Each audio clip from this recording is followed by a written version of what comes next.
UP board कक्षा 10वीं का एक इम्पॉर्टेंट टॉपिक और इम्पॉर्टेंट के साथ साथ एक छोटा सा टॉपिक जिसका नाम है सेंट्रल आइडिया। बहुत ही छोटा सा टॉपिक है। अगर आप इन 3 चैप्टर्स को, जो कि बोर्ड एग्जाम की दृष्टिकोण से, यूपी बोर्ड 2026 की दृष्टिकोण से क्या है, बहुत ही एक्सपेक्टेड क्वेश्चन है, जिसका नाम है सेंट्रल आइडिया, और जिसमें 3 अगर चैप्टर आप केवल पढ़ लेते हैं मेरे प्यारे भाई, तो आपका जो है 3 अंक यहाँ पर पक्का हो जाएगा। 3 चैप्टर अगर केवल आप 5 से 6 लाइन है या 7 लाइन 8 लाइन मान लो, 8वां नंबर क्वेश्चन रहता है बोर्ड एग्जाम में। 8वें नंबर का क्वेश्चन आता है जिसमें क्या लिखा रहता है, right the central idea of any one of the following poems in about 40 to 50 words. 40 से 50 शब्द का मतलब 8 वाक्य। 8 छंग 48, एक वाक्य में आप 6 वो शब्द मिनिमम तो लिखेंगे लिखेंगे, क्योंकि उसकी कॉपी जो है चौड़ी रहती है। तो ओवरऑल अगर देखा जाए तो 7 से 8 वाक्य अगर आप लिखते हैं तो आराम से आपको 3 अंक मिल जाएगा। उसको पाने के लिए आपको फॉर्मेट पता होना चाहिए और अच्छे से लिखना आपको आना चाहिए। तो आज मैं वही बताने वाला हूँ, सेंट्रल आइडिया लिखना कैसे है। और पहले चैप्टर का सेंट्रल आइडिया आप इसी के साथ साथ 2 मिनट में याद कर लीजिए मेरे भाई। तो ए नंबर क्या है 8वें का, A dust of snow, B A tiger in the zoo, C the trees. इसमें से मैं पहले चैप्टर का आज आपको बता दे रहा हूं। अगर आपको दूसरे और तीसरे चैप्टर का भी इसी तरीके से चाहिए तो मैं वो भी वीडियो बना दूंगा, ठीक है मेरे भाई। तो इसी के साथ स्टार्ट करते हैं। तो A dust of snow handwritten है, तो यहाँ पे लिखा है आंसर नंबर 8 सेंट्रल आइडिया, ठीक है मेरे भाई। ए डस्ट ऑफ स्नो, ए मतलब ऑप्शन है, डस्ट ऑफ स्नो चैप्टर का नाम है, तो वही मैंने लिखा है option A dust of snow. ठीक इसी तरीके से लिखना है। अब यहाँ पर देखो, यहाँ पर लिखा है आंसर नंबर 8, ठीक। यहाँ 2 पहला नीचे, उसके बाद सेंट्रल आइडिया बड़े ब्रैकेट में। ठीक इसी तरीके से लिखना है, एग्जामिनर को तुरंत पता चल जाएगा। 8वां क्वेश्चन है, सेंट्रल आइडिया लिख रहा है, ए ऑप्शन कर रहा है बंदा, डस्ट ऑफ स्नो, ठीक। उसके बाद स्टूडेंट का देखेगा कि फॉर्मेट तो बिल्कुल सही है, एकदम तगड़ा। उसके बाद वो देखेगा लिखा क्या है। इतना तो उसके पास, उनके पास समय होता नहीं, एग्जामिनर के पास इतना समय नहीं होता कि वो आपका पूरा पोएम देखे। बस इंपॉर्टेंट इंपॉर्टेंट पॉइंट देखेगा, या हो सकता है कि 1-2 लाइन पढ़ लें, ठीक है। तो the poem tells us that, आप इसको लेकिन याद कर लें, लिखना है तो 2 मिनट लगेगा, फटाक से याद हो जाएगा। The poem tells us that even a small incident in nature can change our mood and thoughts, ठीक है। तो जो हम पोयम है या पोएट, हमें क्या, यह पोयम यानी कविता हमें यह बताता है कि जो स्मॉल जो घटनाएं होती हैं उससे क्या होता है, हमारे जो है मूड जो है हमारा क्या हो जाता है, और हमारे जो सोच होती है वो परिवर्तित हो जाती है, ठीक है मेरे भाई। उसके बाद the poet was sad and hopeless. उसके बाद क्या हो जाता है, पोएट क्या हो जाता है, उदास, और क्या हो जाता है, आशाहीन हो जाता है, ठीक।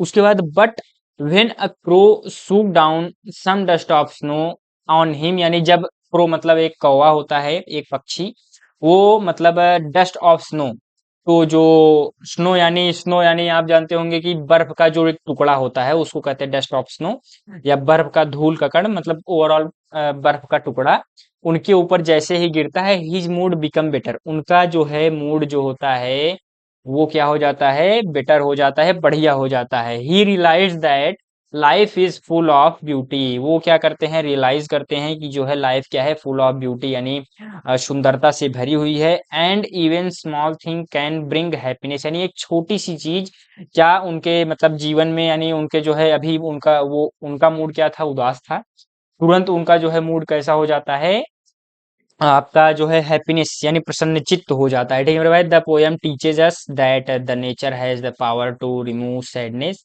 तो नेचर के पास जो है क्षमता होती है, शक्ति होती है, पावर होता है किसके प्रति, कि जो है आपका जो मूड है या आपकी उदासीपन है उसको दूर करने का नेचर के पास ऐसा पावर होता है, ठीक। And fill our life with positivity, इसी प्रकार से मतलब ओवरऑल चैप्टर में इसी प्रकार से बताया गया है, लेकिन मतलब वो तो कविता के रूप में लिखा गया है, उसका मतलब ओवरऑल सेंट्रल आइडिया इसी तरीके से आपको लिखना है, 8 लाइन ओवरऑल आप याद कर लीजिए। और ये क्या लिखा हूं मैं कि a little moment can remove sadness, ये क्या है, एक कोटेशन है। अगर आप, मैं इसको जूम आउट कर रहा हूं तो यहाँ पर ऐसे कुछ इस तरीके से अगर आप लिखते हैं मेरे भाई, आंसर नंबर 8, पूरा पेज लिखना नहीं है, 5 से 6 लाइन 7-8 लाइन में लिखा हूं बस, तो वही आपको करना है। Answer number 8 central idea dust of snow, जो भी यहाँ पे 8 लाइन है, इसको याद कर लो मेरे भाई। नोट्स बनाना है बना लो, पीडीएफ तो लिंक डिस्क्रिप्शन में लगा है, उसको आप पीडीएफ से भी पढ़ सकते हो, लेकिन नोट्स बना लो, उसमें एक बार लिख लो या इस वीडियो को 2 बार देख लो, या आप पोज करो खुद से रिवाइज कर लो, हो गया, बस 2-3 मिनट का काम है, 8 लाइन याद हो ही जाएगा आपको, ठीक है। अगर आप अर्थ के साथ याद करेंगे तो फटाफट से आपके दिमाग में बैठा रहेगा, ठीक। उसके बाद a little moment can change can remove sadness, ये आप एक कोटेशन लिख देंगे तो एग्जामिनर को लगेगा कि बंदे ने पढ़ाई की है। 8वें के बाद आपका जो है आंसर राइटिंग आ जा है, यानी कि लिटरेचर वाला पार्ट आता है, उसमें प्रोज और सप्लीमेंट्री आते हैं। तो जब 8वां क्वेश्चन अगर आप सेंट्रल आइडिया में ये कोटेशन जब आप लिख देंगे ना, तो एग्जामिनर को लगे बंदा पढ़ा हुआ है। उसके बाद क्या करेंगे, वो आपके एक जो क्वेश्चंस का आंसर वो ज्यादा नहीं चेक करेंगे, बस आपके फॉर्मेट को देखेंगे। अगर आपने अच्छी राइटिंग में लिखा हुआ है तो ओवरऑल आपको आपके नंबर कटने के चांसेस कम हो जाएंगे, या आपके नंबर हो सकता है कटे ही ना। अगर थोड़ा आप सही नहीं भी लिखे हैं, थोड़ा कम सटीक लिखे हैं, तब भी आपको पूरे अंक मिल जाएंगे, ठीक है। ये तरीका होता है। तो इसलिए पहले आप अपने मतलब फॉर्मेट को सुधारिए। जब आप फॉर्मेट के दम पे, मैंने कक्षा 10वीं में मुझे फॉर्मेट नहीं आता था, लेकिन कक्षा 12वीं में मैंने फॉर्मेट के दम पे 92 अंक इंग्लिश में लाया था, फॉर्मेट के दम पे। मुझे ग्रामर उतना मतलब बहुत तगड़ा नहीं, अब तो मैं सीख रहा हूँ, लेकिन उस समय यूपी बोर्ड में प्रॉब्लम होता है ग्रामर के प्रति, पूरा कोर्स नहीं हो पाता, लेकिन उस समय समझ लीजिए कि तब भी मैंने 92 अंक प्राप्त किए थे, ठीक है। तो आप भी कर सकते हैं, कोई बड़ी प्रॉब्लम नहीं है। अगर 92 अंक मैंने 12th में पाए थे, तो 10th में तो आप 98 99 आराम से ला सकते हैं अंग्रेजी में, कोई बड़ी बात नहीं। हिंदी में तो थोड़ा सा होता है कि 95 के अबव जाना एक टफ कार्य होता है, लेकिन इंग्लिश में और मैथ में, साइंस में, उसमें 95 अबव जाना बहुत कठिन काम नहीं होता, ठीक है। तो आराम से आप आ जाएंगे। तो ओवरऑल सेंट्रल आइडिया इस तरीके से लिखना है, और अगर आपको ये कोटेशन याद करने में प्रॉब्लम हो रहा है तो आप ये याद कर लीजिएगा। ब्लैक पेन से लिखना है, डबल इन्वर्टेड कॉमा में कर देना है, जिससे एग्जामिनर केवल एक लाइन पढ़ेगा और पूरे के पूरे अंक, 3 में से 3 अंक आपको आराम से दे देगा एग्जामिनर, ठीक है मेरे भाई। तो यहाँ पर पहला और दूसरा याद कर लीजिएगा, मतलब जो और 2 मैंने कोटेशन लिख दिए हैं। Nature can change our mood, ये भी आप लिख सकते हो। Beauty of nature can gives us hope. 1-2 line आपका पेज भी भर जाएगा, और उसी के साथ साथ जो है आप अच्छा अंक भी प्राप्त कर सकते हैं। कोटेशन लिखने से आपके अंदर का मतलब जो नॉलेज झलकता है एग्जामिनर को, आपकी कॉपी पर, आपकी उत्तर पुस्तिका पर, ठीक है मेरे भाई। तो इसलिए इन सारी चीजों को आपको लिखना है, फॉर्मेट के साथ चलना है। यहाँ पे फॉर्मेट आपको एक करना है, राइट साइड में ऐसे सेंट्रल आइडिया कर देना है, ठीक।